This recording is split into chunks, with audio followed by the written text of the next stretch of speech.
میری اللہ تعالیٰ سے دعا ہے دل کی گہرائیوں سے کہ وہ میرا اور آپ کا یہاں آنا قبول فرمائے، ہماری نیت کو صرف اپنے لیے خالص کر لے، اور ہم نے اس راستے میں جو بھی کوشش کی ہے اسے قبول کر لے، اور جو کچھ ہم یہاں سے سیکھ کر جائیں ہمیں اس پر عمل کی توفیق عطا فرمائے۔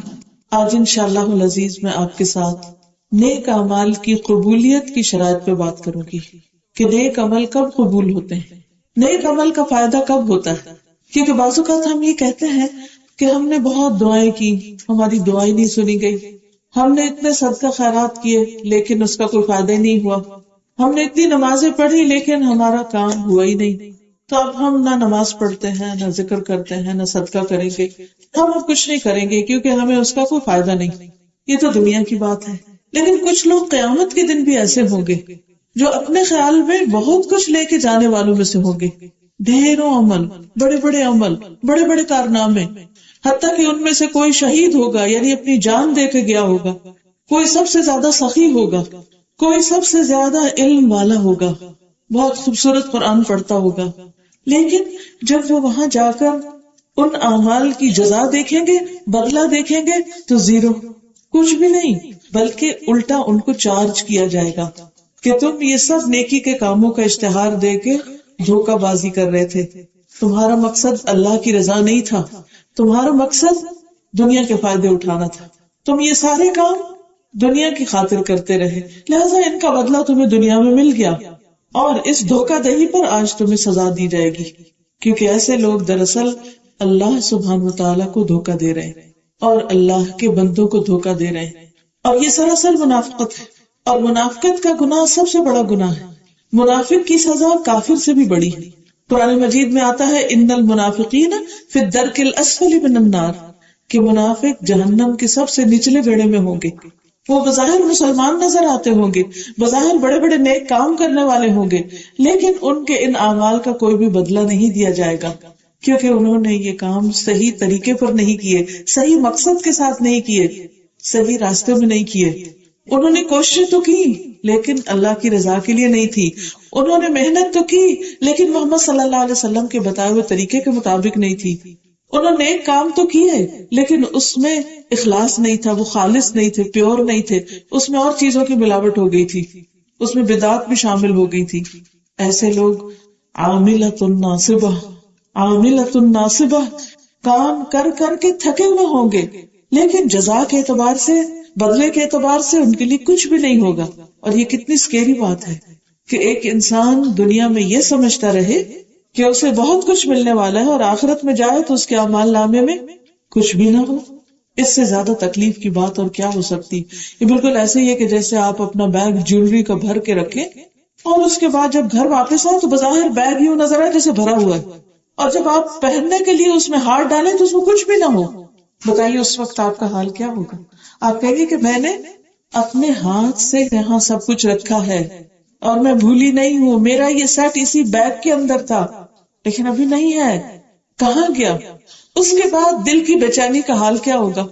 اگر آپ میں سے کوئی اس تجربے سے گزرا ہو تو اچھی طرح سمجھ سکتا ہے کہ جب کوئی جیولری کھو جاتی ہے یا اپنی ہی رکھی ہوئی چیز کوئی نہیں ملتی تو پھر دل کا حال کیا ہوتا ہے، پھر بے چینی کیسی ہوتی، تکلیف کیسی ہوتی، پریشانی کیسی ہوتی ہے۔ اور اس وقت انسان اتنا بے بس ہوتا ہے، اسے کچھ اور سوچتا نہیں، نماز میں اس کا دل نہیں لگتا، کسی اور کام میں اس کا دل نہیں لگتا، کیونکہ اس کی عزیز ترین چیز کھو گئی، معلوم نہیں کون لے گیا۔ قیامت کے دن جب انسان کے اعمال کھو جائیں گے، گم ہو جائیں گے، جب انسانوں کی کوششوں کا کوئی نتیجہ سامنے نہیں آئے گا تو اس وقت وہ وقت بڑی ہی پریشانی کا ہوگا۔ اس لیے بہت ضروری ہے کہ ہم اس ٹاپک کو اچھی طرح جان لیں، اچھی طرح سمجھ لیں، کہیں ایسا نہ ہو کہ اعمال برباد ہو جائیں۔ سورۃ الکہف کی آیت نمبر 103 اور 104 میں اللہ تعالیٰ فرماتے ہیں، ان آیات سے کیا پتہ چلتا ہے؟ اللہ سبحانہ وتعالیٰ فرماتے ہیں، قل هل ننبئکم بالاخسرین اعمالا، کہہ دیجئے کیا ہم بتائیں تم کو؟ کیا سننا چاہتے ہو، جاننا چاہتے ہو، معلوم کرنا چاہتے ہو؟ کیا کہ اعمال کے اعتبار سے قیامت کے دن سب سے زیادہ خسارے میں کون لوگ ہوں گے، نقصان اٹھانے والے کون ہوں گے؟ کہ جنہوں نے اعمال کیے، محنت کی، کام کیا، بہت کچھ کیا، لیکن اس کا نتیجہ ان کے لیے کچھ بھی نہیں، کون ہے وہ لوگ بدقسمت؟ الذین ضل سعیہم فی الحیات الدنیا، جن کی ساری کوششیں، ساری بھاگ دوڑ، ساری محنت دنیا کی زندگی میں گم ہو کر رہ گئی، جن کا آغاز بھی، بگننگ بھی اور اینڈنگ سب کچھ دنیا تھا، ہر وقت دنیا دنیا دنیا، دنیا کے غم، دنیا کے فائدے اور دنیا کے لیے سب کچھ کرنا، دکھاوے کے لیے سب کچھ کرنا، فوری بدلہ چاہنا، دنیا میں ہی فائدہ اٹھانا۔ وَهُمْ يَحْسَبُونَ، اور وہ سمجھتے ہیں، وہ خیال کرتے ہیں، وہ گمان کرتے ہیں، کیا انہم یحسنون صنعا، کہ وہ بڑے اچھے اچھے کام کر رہے ہیں، بڑے بڑے کارنامے کر رہے ہیں۔ اولئک الذین کفروا بآیات ربہم، یہ وہ لوگ ہیں جنہوں نے اپنے رب کی آیات کا انکار کیا ہے، اپنے رب کی آیات کو نہیں مانا، کیونکہ رب کی آیات ہمیں کیا بتاتی ہیں کہ ہم جو بھی کام کریں اللہ کے لیے کریں اور آخرت کو سامنے رکھ کے کریں، کسی کے ساتھ بھلائی کریں، حتیٰ کہ ایک چھوٹی سی اسمائل بھی کسی کو دیں، دل کی خوشی کے ساتھ کسی سے سلام بھی کریں، تو اس کے پیچھے کوئی مطلب نہ ہو، کوئی لالچ نہ ہو، کوئی غرض نہ ہو کہ ویسے انسان منہ پھلائے رکھے، جب کسی سے مطلب ہو تو اسمائل کر کے بات کرے، تو کیا مقصد ہے اس کا کہ اس کو اب کوئی مطلب ہے مجھ سے، ورنہ یہ میری طرف آتا بھی نہ۔ ویسے انسان کسی سے ہیٹریٹ رکھے، نفرت رکھے، دل میں بغض رکھے، لیکن جب اس کا کوئی فائدہ ہو اس کے ساتھ تو پھر وہ بڑے اچھے اخلاق سے پیش آئے، تو یہ تو مطلب ہی اخلاق ہے نا، یہ اللہ کو خوش کرنے والا اخلاق تو نہیں ہے۔ لیکن یہ فیصلہ کون کرے گا کہ ایسا کیوں کیا جا رہا ہے؟ یہ فیصلہ اللہ سبحانہ وتعالیٰ کرے گا، اور دوسری طرف انسان کا اپنا ضمیر اس کو بتاتا ہے کہ وہ کوئی بھی کام کیوں کر رہا ہے، اس کے پیچھے اس کی غرض کیا ہے، اس کی تمنا کیا ہے۔ اور پھر فرمایا کہ ان کے اندر دو کمیاں تھیں، ایک اپنے رب کی آیات، رب کے احکامات کا انکار کیا، وَلِقَائِهِ، اور اس کی ملاقات کا، انہیں خیال ہی نہیں تھا کہ کبھی اللہ کے سامنے بھی جا کے کھڑے ہونا ہے۔ فَحَبِطَتْ أَعْمَالُهُمْ، تو ان کے اعمال برباد ہو گئے۔ فَلَا نُقِيمُ لَهُمْ يَوْمَ الْقِيَامَةِ وَزْنًا، بس ہم قیامت کے دن ان کے اعمال کا کوئی وزن دیں گے ہی نہیں، یعنی پہاڑ جتنی نیکیاں بھی ہوں گی، جب میزان پہ رکھی جائیں گی تو اسکیل کے اوپر کچھ بھی نہیں آئے گا، 0,0,0,0,0 کچھ نہیں، نتھنگ۔ کیوں؟ اس لیے کہ انہوں نے آخرت کے لیے تو کچھ کیا ہی نہیں تھا، انہوں نے تو کسی کے ساتھ تھوڑی سی بھی بھلائی کی تو اس سے زیادہ اس کا بدلہ چاہا۔ حالانکہ قرآن مجید کی آیات کیا بتاتی ہیں؟ وَلَا تَمْنُن تَسْتَكْثِرْ، کسی پر احسان اس لیے نہ کرو کہ اس سے اور زیادہ حاصل کر لو، یعنی تھوڑا دے کے زیادہ نکالو اس سے۔ یہ سب چیزیں دنیاوی اعتبار سے تو بڑی چالاکی کی ہیں، بڑی ہوشیاری کی ہیں، بڑی سمارٹنس ہے، لیکن اللہ سبحانہ وتعالیٰ کے نزدیک ایسی باتوں کی کوئی حیثیت نہیں۔ اللہ کو سب پتا ہے کہ کون کس کو کیسا دھوکہ دے رہا ہے، کون کس کے ساتھ کیسا پیش آ رہا ہے۔ سچ بتائیے، اگر آپ کو کسی کے دل کا یہ پتا چل جائے کہ اس وقت اس کے مسکرانے کا مطلب کو فائدہ اٹھانا ہے، آپ کے دل میں اس انسان کی کتنی قدر ہوگی، آپ اس سے کتنی محبت کریں گے، آپ اس کو کیا ویلیو دیں گے، آپ اس سے نفرت کریں گے کہ یہ شخص مجھے چیٹ کر رہا ہے، مجھے دھوکہ دے رہا ہے، بظاہر اس کے منہ پہ اسمائل ہے لیکن اندر سے مطلب کچھ اور ہے۔ تو اللہ تعالیٰ کیا چاہتے ہیں کہ جو عبادت ہم اللہ کے لیے کریں وہ بھی اللہ ہی کو خوش کرنے کے لیے کریں، نماز، روزہ، حج، زکوٰۃ، ہر چیز۔ قل ان صلاتي ونسكي ومحياي ومماتي لله رب العالمین، کہہ دیجئے کہ میری نماز اور میری قربانی، میرا جینا اور میرا مرنا، للہ رب العالمین، سب کچھ اللہ رب العالمین کے لیے، نماز بھی اور قربانی بھی۔ اور اس کے علاوہ اگر ہم بندوں کے حقوق ادا کریں، بندوں کے ساتھ کوئی معاملہ کرے، تو اس وقت بھی ہماری نیت اور ہمارا ارادہ کیا ہو؟ اللہ ہی کو خوش کرنا۔ حتیٰ کہ چھوٹی سی نیکی بھی کوئی کسی کے ساتھ کرے تو اس لیے نہیں کرے کہ اس سے فائدہ پہنچے گا اس لیے اس کے ساتھ اچھا کرو، اور اس نے کیا دینا ہے ہمیں، اس کے ساتھ جو مرضی کرو۔ اسی لیے تو سارے معاملے خراب ہیں، اسی لیے تو سارے تعلقات خراب ہیں۔ جو اللہ کے لیے احسان کرتا ہے، جو اللہ سبحانہ وتعالیٰ کے لیے نیکی کرتا ہے، وہ یہ نہیں دیکھتا کہ سامنے والا میرے ساتھ کیا کرتا ہے۔ اسی لیے ہم دیکھتے ہیں کہ نبی صلی اللہ علیہ وسلم کی زندگی میں آپ ان کے ساتھ بھی اچھا کرتے تھے جو آپ کے ساتھ اچھے تھے، اور ان کے ساتھ بھی اچھا کرتے تھے جو آپ کے ساتھ اچھا نہیں کرتے تھے، اسی لیے تو دین پھیلا تھا۔ آج ہمارا حال کیا ہے کہ اگر بندوں کے ساتھ بھی کچھ لینا ہو، دینا ہو، اگر اللہ کی خوشی کے لیے نہیں تو اس کی کوئی جزا اللہ کے پاس نہیں، کچھ بھی نہیں، کیونکہ وہ تو دنیا کے مطلب کے لیے کیا، وہ وہیں ملا یا نہیں ملا۔ تو جو شخص اللہ کے لیے کرتا ہے وہ کبھی ڈس ہارٹ نہیں ہوتا، اس کا ہارٹ فنکشن کرتا رہتا ہے، وہ پھر بھی مطمئن رہتا ہے، کیونکہ اس نے کس کے لیے کیا؟ اللہ کے لیے کیا. اور جب اللہ کے لیے کیا تو کیا اللہ اپنے بندے کے لیے کافی نہیں؟ الیس اللہ بکاف عبدہ، کیا اللہ اپنے بندے کو کافی نہیں؟ کیا وہ اس کو اس کا بدلہ نہیں دے سکتا کہ بندے کے نہ دینے پہ اس کا دل ٹوٹ گیا؟ اس نے بندے کو اپنا رازق سمجھا تھا. غلطی تو اس کی اپنی ہے کہ اس کی ساری توقعات، اس کی ساری ایکسپیکٹیشنز بندوں سے تھی، اور بندے تو خود محتاج اور فقیر. بندے کیا دے سکتے ہیں؟ اس لیے عام طور پر خاندانوں کے اندر، بہن بھائیوں کے اندر، شوہر بیوی کے اندر، رشتہ داروں کے اندر معاملے خراب ہی اس لیے ہوتے ہیں، تعلقات بگڑتے اس لیے ہیں کہ ایک دوسرے سے ٹو مچ ایکسپیکٹیشن ہوتی، اور ذرا سا ان کے ساتھ اچھا کرے تو جواب میں فوراً چاہتے ہیں اپریسیشن ملے. جب انسان کہتا ہے مجھے اللہ سے چاہیے تو وہ اللہ بندوں کے دل میں بھی ڈال دیتا ہے، کیونکہ اللہ تعالیٰ اسباب سے دیتا نا تو وہ بندوں کے اندر بھی ڈال دیتا، بندے بھی پھر بھلا کرنے لگتے. اور اگر اللہ تعالیٰ کی حکمت اس میں ہو کہ اس شخص کو میں خود ہی دوں گا، بندوں سے نہیں دلوانا، تو اس میں بھی بڑی خیر ہے. تو اللہ تعالیٰ فرماتے ہیں ذالک جزاؤہم جہنم، دکھاوے کے لیے اور دنیا کے لیے کام کرنے والوں کا بدلہ جہنم. کیوں؟ دو وجوہات کی بنا پر. نمبر 1 بما کفروا، کہ انہوں نے انکار کیا، واتخذوا آیاتی ورسلی ہزوا، اور میری آیات اور رسولوں کا مذاق اڑایا، ان کا ادب نہیں کیا، دین کا مذاق اڑایا. اس کا نقصان کیا ہوا؟ اس کا نقصان یہ ہے کہ ان کے لیے آخرت ہمیشہ کے لیے برباد ہو گئی. تو عمل کی قبولیت کے لیے ایک شرط ایمان ہے، دوسری شرط ادب ہے. اللہ کا ادب، رسول اللہ صلی اللہ علیہ وسلم کا ادب، قرآن کا ادب، حدیث کا ادب، صحابہ کرام کا ادب، علماء کا ادب، والدین کا ادب، یہ سب ہمارے دین کا حصہ ہے. بڑوں کو رسپیکٹ دینا دین کا حصہ ہے. اور یہ بھی کون دے گا؟ جس کے دل میں اللہ کا ڈر ہوگا، جو اللہ کے لیے کرنے والا ہوگا. اسی لیے فرمایا ان الذین آمنوا، بے شک وہ لوگ جو ایمان لائے، وعملوا الصالحات، اور انہوں نے اچھے اچھے کام کیے، کانت لہم جنات الفردوس نزلا، ان کے لیے فردوس کے باغ ہیں مہمانی کے طور پر. کیوں؟ اس لیے کہ انہوں نے دنیا میں صبر کیا اور اپنا سب کچھ آخرت کے لیے جمع کراتے رہے. خالدین فیہا، وہ اس میں ہمیشہ رہیں گے. لا یبغون عنہا حولا، وہ وہاں سے ٹلنا بھی نہ چاہیں گے، ہلنا بھی نہیں چاہیں گے، کہیں اور جانا نہیں چاہیں گے، وہاں کوئی بوریت نہیں ہوگی. بعض لوگ کہتے ہیں نا اچھا جنت میں چلے گئے تو وہاں تو پھر رہنا ہی رہنا بور ہو جائیں گے. دنیا میں بیماریوں، بڑھاپے، تکلیفوں کے باوجود ہم کیا چاہتے ہیں؟ چند دن اور ہو جائیں، اور مل جائیں، اور زندہ رہ لیں. اس لیے آپ دیکھیں کسی کے بوڑھے سے بوڑھے والدین بھی فوت ہوتے ہیں، وہ بھی روتے ہیں ہائے وہ دنیا سے چلے گئے.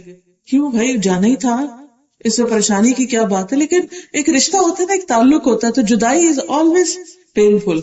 تو اگر اتنی تکلیف بھری دنیا سے نہیں جانا چاہتے تو جنت سے کون جانا چاہے گا؟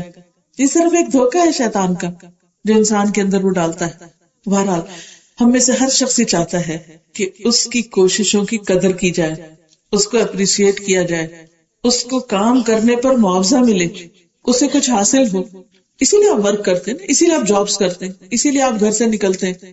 تو اسی طرح ہم میں سے ہر ایک کیا چاہتا ہے کہ اسے نیک اعمال کرنے پر بدلہ ملے. ہم سب چاہتے ہیں. سب نے جواب نہیں دیا. کیا جی کہنا بھی مشکل ہے. نیکی کے کام میں انتظار نہیں کرتے، ایک دوسرے سے آگے نکلنے کی کوشش کرتے ہیں. پہلے مجھے جانا ہے جنت میں، میں چاہتی ہوں کہ سب سے پہلا گروپ جو ہو میں اس میں شامل ہوں. انشاءاللہ تعالی ہم سب اپنے لیے یہی تمنا رکھیں. اللہ کے لیے کچھ مشکل نہیں. ٹھیک ہے ہمارے عمل اچھے نہیں، لیکن ہم اللہ سے امید تو رکھ سکتے ہیں نا، پھر اللہ تعالیٰ ہمیں ویسے کاموں کی بھی توفیق دے دے گا. لیکن جب ہم نیکی کے کاموں پیچھے پیچھے پیچھے رہتے ہیں تو اللہ تعالیٰ بھی سب سے پیچھے ڈال دیتے. اچھا بیٹھو ادھر، پھر تمہاری باری بھی آ جائے گی. کتنے خوش قسمت ہوں گے وہ لوگ جو سب سے پہلے جنت میں داخل کیے جائیں گے اور سب سے اعلیٰ درجے پہ چلے جائیں گے، جنت الفردوس، جس کی چھت جو ہے رب کا عرش، قریب ترین، جس کے لیے آسیہ علیہ السلام نے، جو فرعون کی بیوی تھی، انہوں نے دعا کی تھی. عورت کی دعا، عورت بھی بڑی عقل مند ہو سکتی. کبھی اپنے آپ کو انڈر ایسٹیمیٹ نہیں کیا کرے کہ ہائے ہائے اب تو مجھے کچھ یاد نہیں، ہائے مجھے تو سمجھ نہیں آتا. نہیں، یہ باتیں نیگیٹو کر کر کے ہم جو کر سکتے وہ بھی نہیں کر پاتے. وہ کتنی عقل مند تھی، کتنا بڑا سودا کیا. دنیا کے محلات نہیں مانگے. ہم میں سے اکثر عورتوں کا شوق دنیا کے گھر ہوتا ہے، ایسا گھر مل جائے، ایسا ڈیکوریٹ کروں، ایسا انٹیریئر ہو، فلاں چیز ہو، فلاں چیز. شادی سے پہلے بھی لڑکیاں خواب دیکھتی ہیں، بعد میں بھی جب تک ان کی پسند کا گھر نہیں مل جاتا ان کو چین نہیں آتا، ساری زندگی اسی حسرت میں رہتے اپنا گھر ہو. اللہ کے پاس تو بڑے بڑے گھر ہیں لیکن ان کی قیمت بڑی ہے نا. تو انہوں نے دعا کی تھی کہ قیمت تو اتنی ہے کوئی نہیں، لیکن دعا کرتے ہیں رب ابن لی عندک بیتا فی الجنہ، اے میرے رب میرے لیے جنت میں اپنے پاس گھر بنا دے، اپنے قریب ترین، وہاں کوئی انتظار نہ کرنا پڑے. دنیا میں آپ دیکھیں ذرا بھی کیوں لمبی ہو تو آپ گھبرا اٹھتے ہیں کہ ہائے اب پتہ نہیں کب میری باری آئے گی، حالانکہ آ ہی جاتی ہے، ہر کیوں ختم ہو جاتی، لیکن اس وقت بھی ہمارا کیا دل ہوتا ہے جلدی سے آگے نکل جائے، پہلا نمبر ہمارا ہو. تو اگر ہم آخرت پر یقین رکھتے اور ہم سمجھتے ہیں کہ حساب کتاب کا ایک دن ہے، اور ہم سمجھتے ہیں کہ ہم بھی وہاں کھڑے ہوں گے، اور ہم سمجھتے ہیں کہ ہمیں اس وقت ٹھنڈی چھاؤں چاہیے اور آرام دہ گھر چاہیے اور جلدی حساب چاہیے اور بلا حساب جنت میں داخل ہو جائیں، تو اس کے لیے ضروری ہے کہ ہم نمبر 1 اچھے کام کریں، اور نمبر 2 ان شرائط کو پورا کریں جو اچھے کاموں کے لیے. وہ کیا شرائط ہیں؟ سب سے پہلی شرط ایمان ہے. کفر کے ساتھ نیک عمل قبول نہیں ہوتے خواہ کتنے بڑے کیوں نہ. نمبر 2 اخلاص ہے کہ خالص اللہ کے لیے کام ہو. نمبر 3 اتباع رسول صلی اللہ علیہ وسلم، کیونکہ قرآن مجید میں آتا ہے کہ تمہارے لیے رسول اللہ صلی اللہ علیہ وسلم خوبصورت نمونہ اسوہ حسنہ ہے، اور ہمیں بھیجا گیا احسن عمل کے لیے، نیک کاموں کے لیے، اچھے کاموں کے لیے. تو اچھے کام کرنے کے لیے ہمیں ایک اچھا معیار چاہیے، سٹینڈرڈ چاہیے. کون سی کوالٹی؟ A1. دنیا میں اعمال کے اعتبار سے A1 یا A1 پلس کون ہے؟ محمد الرسول اللہ صلی اللہ علیہ وسلم. ایک یہ ہے کہ ہم اپنے خود ساختہ کچھ معیار بنا لیں، سیلف میڈ کرائیٹیریا، یہ بھی اچھا ہے، وہ اچھا ہے، یہ بڑا اچھا لگ رہا ہے، یہ میرے دل کو اچھا لگ رہا ہے، یہ میری عقل کو اچھا لگ رہا ہے، یہ دنیا کو اچھا لگ رہا ہے. نہیں بھائی، میرا تو ہے کچھ نہیں. یہاں تو دیکھا جائے گا کیا تمہارا عمل محمد رسول اللہ صلی اللہ علیہ وسلم کے عمل کے قریب تھا. اپنی نمازوں کو دیکھ لیجئے، روزے کو دیکھ لیجئے، حج کو دیکھ لیجئے، زکوٰۃ کو دیکھ لیجئے، معاملات کو دیکھ لیجئے، باقی چیزوں کو دیکھ لیجئے. اگر وضو ہی کرنا ہے تو ایک یہ ہے کہ اپنی مرضی سے وضو کرتے رہیں، اور ایک وضو جو ہے 10 دفعہ دھوئیں، اور ایک یہ ہے کہ محمد رسول اللہ صلی اللہ علیہ وسلم کے طریقے پر دھوئیں، جس میں 3 دفعہ سے زیادہ دھونے کو زیادتی کہا گیا، ناپسندیدہ قرار دیا گیا. یعنی کہ جیسے چہرہ 3 دفعہ ہم دھوتے ہیں، لیکن اگر کوئی کہے نہیں میں 4 دفعہ دھوں گا کیونکہ میری تسلی 4 دفعہ سے ہوتی، تو اس نے محمد رسول اللہ صلی اللہ علیہ وسلم کے طریقے سے اختلاف کیا، اس سے آگے بڑھ کے کام کیا. ہاں یہ الگ بات ہے کہ صابن لگا رہ گیا تو پھر انسان کو یہ نہیں کہا کہ نہیں صابن لگا رہنا چھوڑ دو، یہ ریجیڈیٹی بھی نہیں. تو کسی ایک آدھ دفعہ اگر 3 دفعہ سے بات نہیں بنی تو صرف صابن اتارنے کی نیت سے 4تھی دفعہ کر لیں. یہ نہ سوچے کہ میرا طریقہ زیادہ بہتر ہے، وہاں تو 3 ہے میں تو 4 کر رہی ہوں، میں تو آگے ہوں. آپ آگے نہیں نکل سکتے. محمد الرسول اللہ صلی اللہ علیہ وسلم سے آگے نکلنے کی اجازت نہیں. کیوں؟ اس لیے کہ سورۃ الحجرات میں اللہ سبحانہ وتعالیٰ نے واضح طور پر یہ بات ہمیں بتا دی ہے کہ تم رسول اللہ صلی اللہ علیہ وسلم کی اسوہ حسنہ کی پیروی کرو، ان سے آگے نہیں نکلو. مثلا اللہ تعالیٰ فرماتے ہیں یا ایھا الذین آمنوا، اے لوگو جو ایمان لائے ہو، لا تقدموا بین یدی اللہ ورسولہ، اللہ اور اس کے رسول سے آگے نہ بڑھو. جو انہوں نے لمٹ مقرر کر دی ہے کسی بھی کام کے لیے اس پر رک جاؤ، اس سے آگے مت جاؤ. واتقوا اللہ، اور اللہ سے ڈرو. ان اللہ سمیع علیم، بے شک اللہ سننے والا جاننے والا ہے. یا ایھا الذین آمنوا، اے لوگو جو ایمان لائے ہو، لا ترفعوا اصواتکم فوق صوت النبی، اپنی آوازوں کو نبی کی آواز سے بلند نہ کرو، ان کے سامنے اونچا مت بولو. ولا تجہروا لہ بالقول، اور ان کو بلند آواز سے مت پکارو. کجہر بعضکم لبعض، جس طرح تم آپس میں ایک دوسرے کو آوازیں دیتے ہو، یعنی چلا کے، شاؤٹ کر کے، زور سے بول کے. کیوں؟ ان تحبط اعمالکم، کہیں تمہارے اعمال برباد نہ ہو جائیں. وانتم لا تشعرون، اور تمہیں شعور بھی نہ ہو، تمہیں پتہ بھی نہ ہو. ان الذین یغضون اصواتهم عند رسول اللہ، بے شک وہ لوگ جو رسول اللہ صلی اللہ علیہ وسلم کے پاس اپنی آواز کو پست رکھتے ہیں، اولئک الذین امتحن اللہ قلوبہم للتقوی، اللہ نے ان کے دلوں کو تقوی کے لیے جانچ لیا ہے کہ واقعی یہ متقی لوگ ہیں، یعنی ان کو پرکھ کے دیکھ لیا ہے.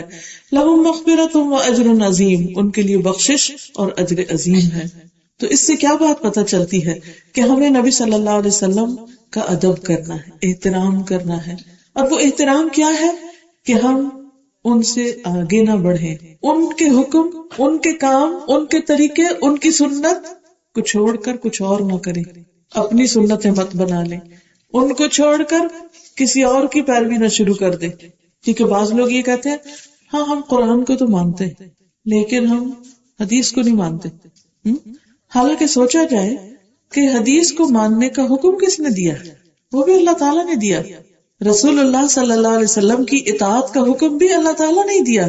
یا ایھا الذین آمنوا اطیعوا اللہ و اطیعوا الرسول، اے لوگو جو ایمان لائے ہو اللہ کی اطاعت کرو اور رسول کی اطاعت کرو صلی اللہ علیہ وسلم.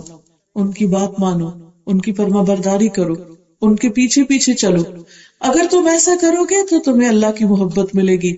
قل ان کنتم تحبون اللہ فاتبعونی، آپ ان سے کہہ دیجئے اگر تم اللہ سے محبت رکھتے ہو تو میری پیروی کرو، میرے فٹ سٹیپس پہ چلو. یحببکم اللہ، اللہ تم سے محبت کرے گا.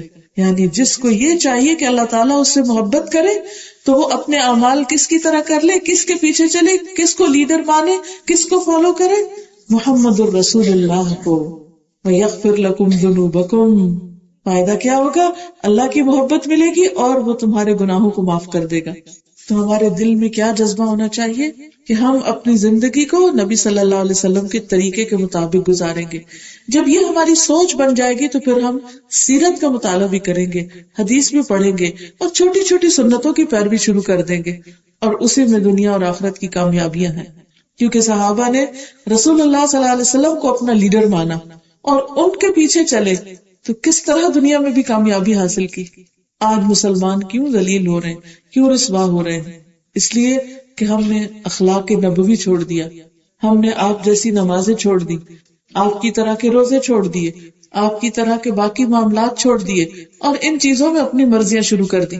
تو اس لیے بہت ضروری ہے کہ ہم اچھے عمل کے لیے نبی صلی اللہ علیہ وسلم کا طریقہ اور پیٹرن فالو کریں. چوتھی چیز احسان. کوئی بھی اچھا کام اللہ کے لیے اس طرح کرے گویا ہم اللہ تعالیٰ کو سامنے دیکھ رہے ہیں، اور اگر یہ ناممکن ہو، یہ خیال نہ آئے دل میں، ایسا سمجھ میں نہ آئے، تو یہ ہمیشہ دھیان میں رہے کہ اللہ تعالیٰ مجھے دیکھ رہا ہے، ہی از واچنگ می. کسی بھی شخص کا کام بہترین ہو سکتا ہے اگر اس کو یہ احساس رہے کہ اللہ مجھے دیکھ رہا ہے. مثلاً اس وقت آپ کا فوکس، آپ کی توجہ اور زیادہ اچھی ہو جائے گی اللہ کی بات پر اگر آپ کو یہ خیال آ جائے کہ اللہ مجھے دیکھ رہا ہے، میں اس کے لیے یہاں آئی، کسی کو دکھانے کے لیے نہیں، کسی کی تعریف کے لیے نہیں، کسی کی چاہت کے لیے نہیں، بلکہ اللہ کی رضا کے لیے. اور وہ فرشتوں کو کہے گا اس بندی کا ایک ایک قدم لکھ لو، ایک ایک ایفرٹ لکھ لو، اس نے گاڑی میں جو پیٹرول لگایا اس کو بھی لکھ لو کہ اس پہ کتنے پیسے لگے تھے اس کے. یہ اگر اپنے ساتھ کسی اور کو بھی لے کر آئی تو وہ بھی لکھ لو. ہر قدم پہ اجر لکھا جائے گا. لیکن اگر آپ صرف اس لیے آ رہے ہیں کہ اچھا وہ فلاں نے بلایا اب نہ گئی تو مائنڈ کرے گی، نہیں بھائی، بندوں کے لیے نہیں، اللہ کے لیے. اور اگر دل میں پہلے خیال تھا تو اب نکال دیں، اب صاف کر لیں اپنا دل کہ نہیں یار اب سوری، میں تو آپ ہی کے لیے آئی ہوں اور اب میں کسی انسان سے نہیں ڈروں گی، صرف آپ سے ڈروں گی کیونکہ آپ مجھے دیکھ رہے ہیں کہ میں کتنی مشکل سے گھر سے نکلی، کیا کچھ چھوڑ کے نکلی، اپنا آرام، نیند، گھر کے کام کاج، اپوائنٹمنٹس، حتیٰ کہ جاب سے بھی چھٹی لی، اور کتنی ساری قربانیاں کر کے میں آئی ہوں. کیا صرف کسی بندے کی تعریف کے لیے؟ نہیں، یہ تو بہت چھوٹی سی چیز ہے، ہو سکتا ہے وہ تعریف ہی نہ کرے، پھر کیا فائدہ ہوا؟ کچھ بھی نہیں ملا. تو عمل میں سچائی اس وقت ہوتی ہے جب انسان یہ سوچ کے کام کرتا ہے اور خوش رہتا ہے میرا رب مجھے دیکھ رہا ہے، اندھیرے میں بھی دیکھتا ہے، دن کو بھی دیکھتا ہے، رات کو بھی دیکھتا ہے، چلنا پھرنا اٹھنا بیٹھنا سب دیکھ رہا ہے، میں کیا کر رہی ہوں، کیوں کر رہی ہوں، کیسے کر رہی ہوں. آپ دیکھیے کہ ہم پیپل کانشیس ہوتے ہیں نا کہ ہمارے حجاب بالکل ٹھیک ہو، اس میں کوئی بل نہ ہو، کوئی چیز نہ لگی ہو، کیونکہ سب دیکھ رہے ہیں مجھے کہ اگر کچھ لگا ہوا تو اٹ ول لک بیڈ، اور باقی یہاں سے بھی ٹھیک ہو. کتنی دفعہ آئینہ دیکھتے ہیں، اچھا کوئی ایسی چیز تو نہیں نظر آ رہی، اچھا یہ بھویں ٹھیک ہیں، اچھا گلاسز بالکل صحیح والی ہیں، کوئی اس میں تو نہیں کچھ لگا ہوا، چہرے پہ کوئی بال تو نہیں ہے، ہاتھ بھی صحیح ہے، اور صحیح انگوٹھی سامنے کو نگ ہے، اور یہ اس سے میچ ہو رہی ہے، وغیرہ وغیرہ. صرف ایک دفعہ لوگوں کے سامنے آنا ہو تو ہم اتنے پیپل کانشیس ہوتے ہیں، ہر چیز دیکھ رہے ہوتے ہیں. کیا اللہ کا مقام ہمارے دل میں لوگوں جتنا بھی نہیں کہ جب ہم نماز کے لیے کھڑے ہو تو ہم چیک کریں، اچھا میرے بال ڈھکے ہوئے ہیں، پورے میرے بازو ڈھکے ہوئے ہیں، میں رکوع اچھی سے کر رہی ہوں، پوری کمر اچھی طرح جھکا رہی، سجدہ اچھی طرح کر رہی ہوں، میرا رب مجھے دیکھ رہا ہے، میں کیا کر رہی ہوں. کیونکہ کچھ لوگ لوگوں کے سامنے تو نماز پڑھیں گے لمبی کر کے، اور اکیلے ہوں گے تو چھڑپ چھڑپ کر کے بات ختم. لوگوں سے ڈرتے ہو، لوگوں سے حیا ہے، اللہ سے نہیں. جزا کس سے لینی ہے؟ لوگوں سے. لوگ بدلا دیں گے، نہیں، اللہ سے لینا ہے. تو ہر وقت یہ احساس رہے اللہ مجھے دیکھ رہا ہے، تو آپ کے کھانا پکانے میں، آپ کے کپڑے پہننے، آپ کی ہر چیز میں خوبصورتی آ جائے گی. کیونکہ بندے تو پتہ نہیں دیکھے بھی یا نہیں، ان کو تو یاد رہے یا نہ رہے کہ آپ کہاں کیا پہن کے گئے تھے، لیکن اللہ تعالیٰ کو تو بہت اچھی طرح یاد ہے اور رہے گا، اور وہ ریکارڈ ہو جائے گا ہمیشہ کے لیے آپ نے اللہ کے لیے کیا پہنا، کیا کیا. کیا پہنا کا مطلب ہے یہ نہیں کہ بہت میچنگ والا سوٹ اللہ تعالیٰ کو چاہیے ہمارا. پہنا تو مطلب یہ ہے کہ کس جگہ جا رہے اور وہاں کیا پہننا چاہیے. یعنی اگر ہم بازار میں جا رہے تو ہمیں کیسے ڈریس اپ ہونا ہے، اور یہ بندوں کے لیے نہیں، اللہ کے لیے. اللہ تعالیٰ کو پسند نہیں کہ ایک مسلم عورت اپنے حجاب کے بغیر جائے وہاں. تو جس کو یہ فکر ہوگی کہ میرا رب مجھے دیکھتا ہے، وہ بندوں کے حساب سے حجاب نہیں کرے گا، وہ کس کے مطابق حجاب کرے گا؟ اللہ تعالیٰ کے. ابھی تو بہت دفعہ ہم حجاب کرتے بھی ہیں، لیکن ہم یہ کانشیس ضرور ہوتے کہ لوگ کیسے دیکھیں گے ہم کو، کس طرح کا حجاب ہو، لوگوں کو کیا پسند آئے، چاہے وہ اللہ تعالیٰ کی مرضی کے مطابق ہو یا نہ ہو. تو جب کام اللہ کی مرضی کے مطابق ہوتا ہے تو پھر وہ ان حدود اور ان ساری شرائط اور ان ساری کنڈیشنز کو پورا کرتا ہے جو اللہ نے سیٹ کی ہمارے لیے، اور وہی چیز اس کو احسن بناتی، خوبصورت بناتی. 5ویں چیز ہے احتساب. اس کا مطلب ہوتا ہے اجر کی نیت سے کام کرنا، کہ اس کا ریوارڈ مجھے اللہ دے گا. کیونکہ شیطان ہمارے دل میں ہمیشہ مایوسی ڈالتا ہے. وہ یہ کہتا ہے کہ پتہ نہیں تمہارا عمل قبول ہوگا کہ نہیں ہوگا، اور تمہیں کیا ضرورت ہے جنت کی، بس اللہ کی رضا کافی ہے. نہیں بھی اللہ تعالیٰ نے خود جنت مانگنے کے لیے کہا کہ جب تم اللہ سے جنت کا سوال کرو تو جنت الفردوس مانگو. صرف جنت نہیں، اعلیٰ ترین جنت مانگو. کیونکہ جتنی بڑی چیز کوئی مانگے گا پھر اس کے لیے اتنی محنت بھی کرے گا، اتنی تیاری بھی کرے گا، اتنی ایفرٹ لگائے گا. تو بڑے ٹارگیٹس ہمیں دیے. 6ٹھی چیز یہ ہے عمل میں سچا ہونا، عمل میں سچائی. اور عمل میں سچائی کا مطلب یہ ہے کہ انسان جس نیک کام کا ارادہ کرے اس میں اس کا ارادہ صرف اللہ کو راضی کرنا، آخرت میں جزا چاہنا. سورۃ بنی اسرائیل میں اللہ تعالیٰ فرماتے ہیں من اراد الآخرۃ، جس نے آخرت کا ارادہ کر لیا کہ یہ سب کچھ میں اپنے آخرت کے گھر کے لیے جمع کر رہی ہوں، یہ سب کچھ میں اپنی قبر کے گھر، قبر کا جو بیڈ روم ہے اس کو سجانے کے لیے خرچ کر رہی ہوں. مثلا آپ اپنے بیڈ روم کے لیے کچھ لاتے ہیں تو کوشش کیا کریں کہ اتنے پیسے یا اس سے کچھ کم یا اس سے کچھ زیادہ جو توفیق ہو صدقہ بھی کیا کریں ساتھ کے ساتھ. اچھا یہ تھا دنیا کے لیے، یہ ہے آخرت کے لیے بھی. دنیا کا بھی اگر اللہ کی خاطر کریں گے، صحیح چیز کریں گے، اس کا بھی اجر ہوگا. مثلا آپ گروسری کر رہے ہیں تو آپ اس میں ایک پیکٹ ایکسٹرا دال مثلا لے لیں، ایکسٹرا دودھ لے لیں، ایکسٹرا کوئی چیز لے لیں، اور وہ آپ کو معلوم ہے کہ آپ کے قریب ایسا کوئی ہوم ہے یا کوئی ایسا ادارہ ہے یا چیریٹی کی کوئی ایسی جگہ ہے کہ جہاں پر آپ اس کو دے سکتے ہیں. مثلا ہم نے الوداع کینیڈا میں ایک ڈپارٹمنٹ بنایا ہوا ہے سوشل ویلفیئر کا، کہ جس میں بچیوں کے لیے ہم نے بڑے بڑے ڈرمز رکھے ہوئے ہیں، اور ان کو یہ بتایا ہوا کہ مثلا آپ اگر گروسری ویکلی کرنے جاتے ہیں تو اس میں 1-2 پیکٹ، چاہے چاول، چاہے دال، چاہے گھی، چاہے کوئی بھی چیز صدقے کے لیے ساتھ ہی خرید لیں اپنی آخرت کے لیے. اور جب آئیں اگلے دن اسکول میں بیگ لے کر آئیں اور ساتھ وہ جو آپ نے اللہ کے لیے خریدا نا وہ آپ اس ڈرم میں ڈال دیں. جب ویکینڈ آتا ہے، فرائیڈے آتا ہے، تو پھر ہم کیا کرتے ہیں، وہ ساری چیزیں نکال کے ان کی سارٹنگ کر کے تو کچھ فیملیز کو راشن پرووائڈ کرتے ہیں. ہوم لیس پیپل، ایسے لوگ کہ جن کے اوپر مشکلات ہیں، وہ اپنا کھانا پینا نہیں کر سکتے. اب اس میں کیا ہے، بعض اوقات آپ نے دیکھا ہوگا کہ ہم اپنے لیے 1.5 ٹرالی بھر لیتے ہیں، گھر لا کے اپنی پینٹری بھر دیتے ہیں، اور پھر کچھ عرصے کے بعد دیکھتے ہیں اوور ڈیٹ. ایک چیز اٹھائی تھرو کی بن میں، دوسری بن میں، تیسری بن میں، چلو جی اسپرنگ کلیننگ ہو گئی، سب کچھ صاف ہو گیا، پھر چلے جاتے ہیں پھر اور بھرنے، اور پھر وہی پروسیس دہراتے ہیں. کیا جو بن میں جا رہا ہے اس کا کوئی اجر و ثواب ہے؟ نہیں نا. تو اب یہ میں نے چھوٹی سی اگزامپل اس لیے آپ کو دی کہ چھوٹی سی کوئی ایفرٹ آپ پلان کر لیں اپنے پرسنل لائف کے لیے بھی، اپنے اوپر باندھ لیں کہ ہر دفعہ جب میں گروسری کرنے جاؤں گی تو کوئی ایک چیز کسی اور کے لیے بھی خریدوں گی. پھر اپنے آس پاس ویسینٹی میں ادھر ادھر کمیونٹی میں کہیں نہ کہیں ایسے لوگ ہوتے ہیں کہ جو اپنی ضروریات خود پوری طرح پوری نہیں کر سکتے، تو ان کے لیے آپ خاموشی کے ساتھ مہینے بھر میں ایک پیک تیار کر سکتے ہیں اور جا کے ڈیلیور کر سکتے ہیں، کسی اور کو دے سکتے ہیں. اگر یہاں یہ مواقع نہ ہو تو آپ اپنے اتنے پیسے جو ہیں وہ آپ جمع کر سکتے ہیں، کیونکہ بعض ایسے لوگ ہیں جو اس ملک میں نہیں اور ملکوں میں ہو سکتے ہیں، بیوائیں ہو سکتی، یتیم بچے ہو سکتے ہیں کہ جن کے پاس اپنے اسکول کے لیے فیس نہیں ہوتی، ان کے لیے اپنی باعزت زندگی گزارنے کے لیے چھت نہیں ہوتی، اور بھی بہت سے ایسے نیکی کے کام، بے شمار کام ہے، لیکن ہم کیوں نہیں کر پاتے؟ کیونکہ ہم نے کوئی پلاننگ نہیں کی ہوئی ان کی، ہمیں کوئی طریقہ معلوم نہیں. تو ہم کیا کر سکتے ہیں کہ کوئی ایک ایسی خفیہ جگہ اپنے پاس بنا لیں کہ جب ہم گروسری کر کے آئیں تو اس کا جو چینج ہے اس کو گنے بغیر اس میں ڈال دیں، گنے بغیر. کیونکہ جو لوگ اللہ کے راستے میں بے حساب دیتے ہیں اللہ ان کو بے حساب عطا کرتا ہے.